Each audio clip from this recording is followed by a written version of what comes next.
Stendhal disait qu'un roman, c'est un miroir qui se promène sur la grande route. Léonard de Vinci n'avait pas des opinions très différentes. Alors, il ne parlait pas de roman, il parlait d'une peinture. La ressemblance, la similitudine, comme il dit, c'est l'objet premier de la peinture occidentale. Léonard dit clairement, deviens à la ressemblance du miroir. Fais-toi miroir. Il rajoute petit à petit un miroir intelligent quand même, parce qu'il ne s'agit pas juste de refléter les choses, il faut aussi les harmoniser, et ça, c'est l'esprit du peintre qui peut le faire. Le miroir, lui tout seul, n'en est pas capable. Mais ce miroir est très important à plusieurs titres. C'est un outil de travail quasiment indispensable dans les ateliers, mais c'est également un outil qui permet de juger de ce qu'on a fait.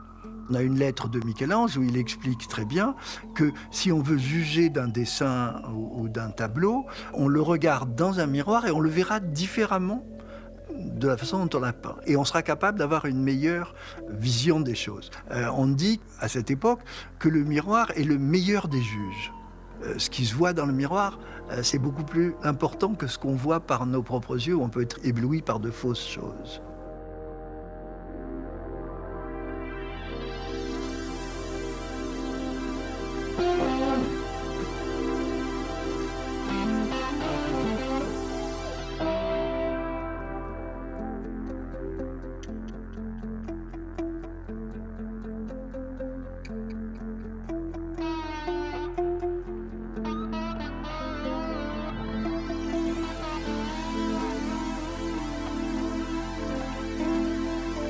Ce rôle du miroir ne cesse de grandir dans la peinture.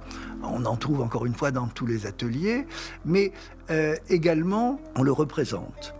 On s'aperçoit qu'il sert aussi à régler un débat théorique qui aujourd'hui nous semble peut-être un petit peu superflu, mais qui à l'époque est vraiment important, qui est ce qu'on appelait en italien le paragone, la comparaison des arts. La comparaison des arts, ça consistait à essayer de comprendre et de dire et de prouver si la peinture était supérieure à la sculpture supérieure à la peinture. Naturellement, les sculpteurs avaient leur opinion, les peintres la leur, et tout ça débattait joyeusement, mais avec beaucoup de sérieux parce que c'était un débat théorique important.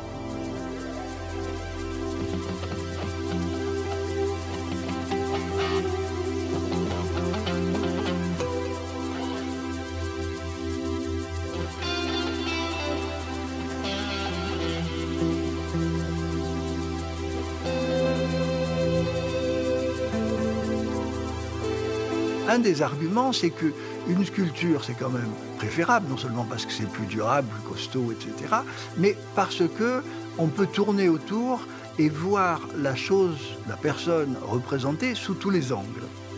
Et ça, la peinture n'en était pas capable. Jusqu'au jour où quelqu'un a eu l'idée de mettre des miroirs dans le tableau, derrière le personnage. Alors, un des premiers et des plus importants, naturellement, c'est celui de Van Eyck, des époux Arnolfini. Mais il a fait également, paraît-il, un tableau qui a disparu, mais dont on a pas mal de reproductions ou de descriptions, une femme nue au banc, elle nous fait face, mais qu'on voit également de dos, parce qu'il y a un miroir derrière elle qui la reflète. On dit que Giorgione a fait la même chose avec un Saint-Georges, où il a même non seulement mis un miroir, mais il a mis une armure dans laquelle le personnage se reflète. Donc on peut le voir sous tous les angles.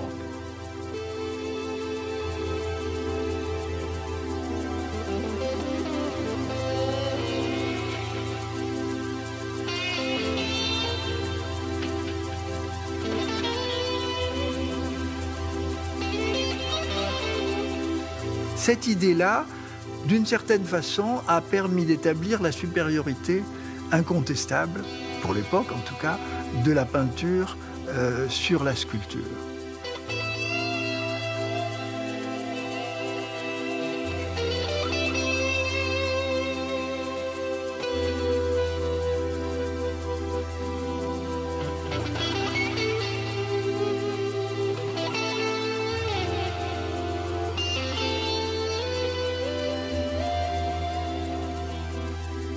On retrouve énormément de miroirs, par exemple des Vénus à sa toilette, des Vénus au miroir, des femmes au miroir, avec toujours ce même rôle, montrer le revers des choses, c'est-à-dire avoir la face et le dos.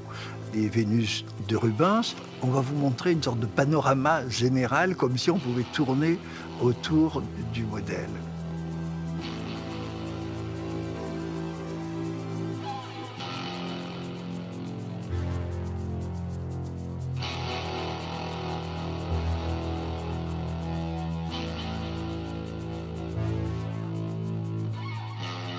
La peinture a dominé l'histoire de l'art occidental jusqu'au XIXe siècle, quasiment. Je veux dire, il y a de très grands sculpteurs, mais il y a infiniment plus de grands peintres, et la sculpture est devenue quelque chose petit à petit de, je ne dis pas décoratif, mais d'architectural, tandis que la peinture, c'est l'essence même de l'art. Et on voit bien qu'avec Rodin, par exemple, ça s'arrête, et puis on peut mettre les choses à égalité. Et d'ailleurs, si on regarde les œuvres de Picasso, etc., ils font de la sculpture et de la peinture. C'est une chose nouvelle. On retourne à l'époque de Michel-Ange, Léonard, où on pouvait faire les deux.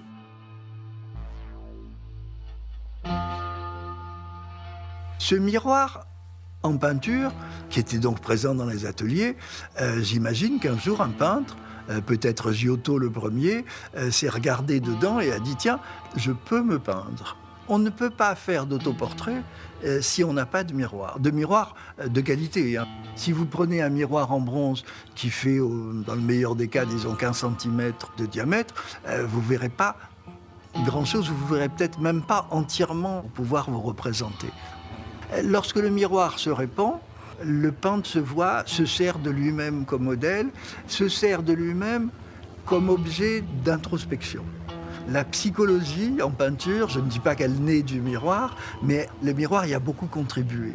Il y a la représentation et il y a la représentation intime de l'être, de l'âme, qui n'est pas visible dans le reflet. Mais à force de s'étudier, on peut commencer à y penser. On peut même dire que la psychanalyse, sans le miroir, est difficilement concevable. En tout cas, si on pense au stade du miroir dont parle Lacan, c'est évident qu'il n'aurait pas parlé de ce stade du miroir s'il n'y en avait pas.